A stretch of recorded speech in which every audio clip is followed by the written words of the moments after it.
हाय साथियों, good morning. मैं देशराज रानावत। आज के मेरे अपने इस एजुकेशन ऑडियो मैसेज में मैं आपसे बात कर रहा हूं, अपने बिजनेस पर फोकस करके रहिए। साथियों, पहले से अपनी जॉब या किसी भी काम में रहते हुए आप अपना नया बिजनेस हमारे साथ शुरू करते हैं। इसके अलावा आपके परिवार की जिम्मेदारियां भी आप पर हैं और कुछ अन्य जो चीज़ें हैं वह भी हैं जो आप पहले से करते आ रहे हैं। इन सब के बीच आपकी ज़िंदगी में एक नया बिजनेस कल्पामृत आ गया है और वह आपसे नई चीज़ सीखने और नई चीज़ करने की मांग करता है।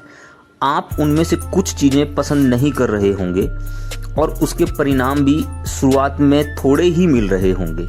ऐसी परिस्थिति में अपनी दैनिक जो आप काम करते हैं उसके पीछे संकल्प के साथ इस नए कल्पामृत मार्केटिंग बिजनेस में फोकस करना, अब उसमें आगे बढ़ना आपको थोड़ा मुश्किल होता है। मैं मानता हूँ शुरुआती दिनों में इस बिजनेस में सही ढंग से ध्यान नहीं देने के कारण ही ज़्यादातर लोगों को बिजनेस छोड़ना पड़ता है और हफ्ते में अपने बिजनेस को बढ़ाना, अब इस पर ध्यान को बिल्कुल फोकस करने में जब तक कोई समस्या नहीं आती, जब तक आप हर हफ्ते में इस पर पूरा ध्यान लगा रहे हों। ये बात मैं क्या कह रहा हूँ आप समझ रहे होंगे। साथियों, एक टाइम ऐसा भी आएगा जब आपका बिजनेस खुद ब खुद बड़ा हो रहा होता है। तो एक समय आपके पास ऐसा भी आएगा कि जब आप इसमें एक्टिव भी नहीं है, ज़्यादा एक्टिव नहीं है और आपका बिजनेस ऑटो मोड में चलने लगेगा। अगर आप खुद पर्सनल स्पॉन्सरिंग कर रहे हैं और अपनी नई टीम बना रहे हैं तो आप उसमें ज़्यादा से ज़्यादा बिजी होंगे।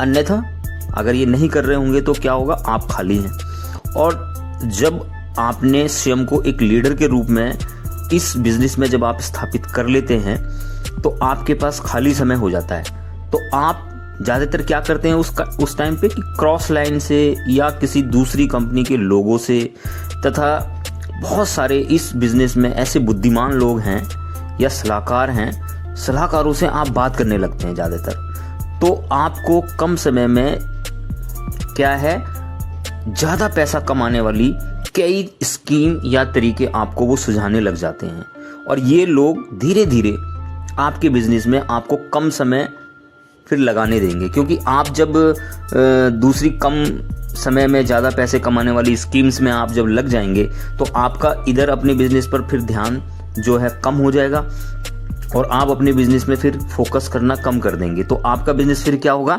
धीरे धीरे धीमा होना लगेगा। तो साथियों, हमेशा एक बात को याद रखना है कि बिजनेस के विकास के किसी भी स्टेज में आप अपने बिजनेस में अपने ध्यान को फोकस करके रखिए। आपका बिजनेस ही आपकी सबसे बड़ी पूंजी है, संपत्ति है। इसे बिना ध्यान भंग किए आपको संभाल कर रखना है साथियों। तो ज़्यादातर मैं देखता हूँ कि जो बड़े लीडर्स भी होते हैं वह जब कुछ अच्छा पैसा उनके पास आने लगता है, टीम बन जाती है, बिजनेस ऑटो मोड में चला जाता है, तो वो फिर दूसरी कंपनीज के क्रॉस लीडर से और बहुत सारे ऐसे बुद्धिमान लोग हैं, सलाहकार हैं, जो आपको कहेंगे कि बहुत ही कम समय में आप बहुत ज़्यादा पैसा इस स्कीम में कमाएं, आप यहाँ लगाएं।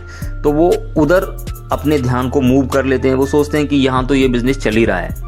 तो ऐसा नहीं साथियों, आपको अपने बिजनेस पर ध्यान फोकस करके रखना होगा, बिल्कुल रखना होगा साथियों।